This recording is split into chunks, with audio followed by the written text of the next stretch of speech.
This court must now sentence you in a manner that assures that justice will be served. The terms of your earlier probation no longer apply. That ship has sailed. That plea deal was negotiated by your attorneys and the prosecutor.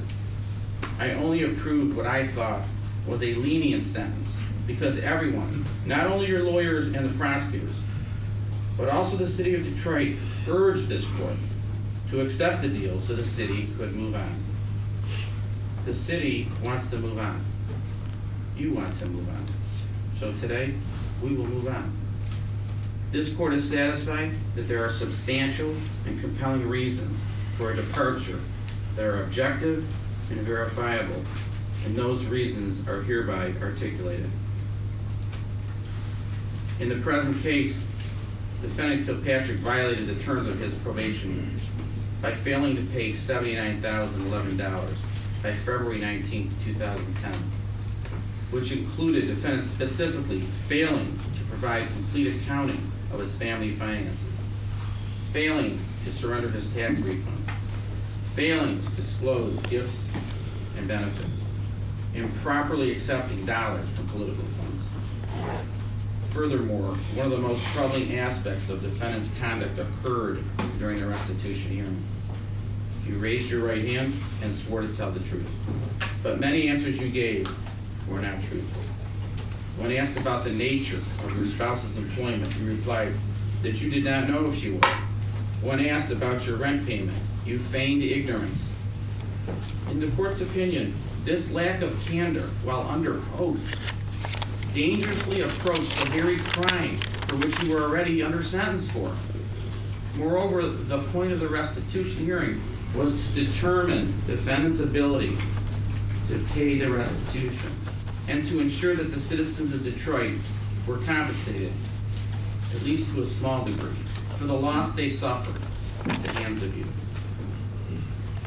During the hearing, it was abundantly clear that over the course of your probation, you certainly had the wherewithal to substantially pay down the balance of your restitution, which you failed to do, and which you clearly misrepresented to this court. Again, this court finds that there are substantial and compelling reasons to depart from the sentencing guidelines. Violation of probation, wherein you failed to comply with the sentence agreement to turn over your tax return. You took gifts without disclosure and deposited into marital accounts and never paid 30% of the restitution as ordered, and you accepted funds improperly from the Kilpatrick Civic Fund. You lied in your affidavit to this court that you only had $6 per month after expenses to pay restitution, when your bank records indicate you had hundreds of thousands of dollars going through a joint bank account. You violated this court's order to disclose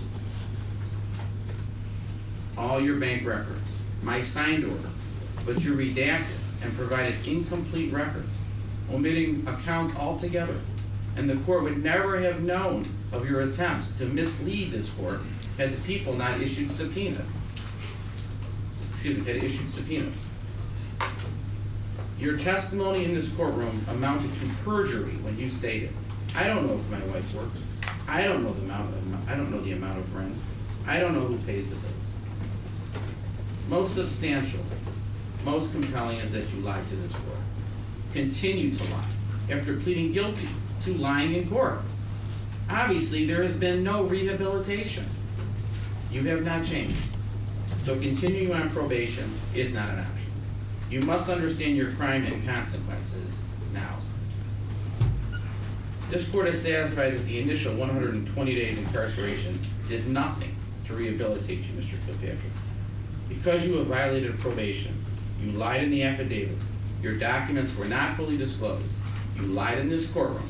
This court is satisfied that incarceration must now correlate to reflect the above substantial, compelling reasons to deviate. Therefore, you will serve a maximum of 5 years in service correction. Further, you will receive credit for the restitution you have paid in the balance of your restitution. $860,000 shall be paid as a condition of parole. What that means is that your obligation to pay taxes excuse me.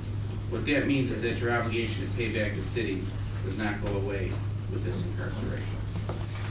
You will receive 120 days credit on the minimum sentence of 1.5 years in the Michigan Department of Corrections. At this time, Mr. Kilpatrick, I'm going to advise you that you have 42 days in which to file an application for leave to appeal this matter.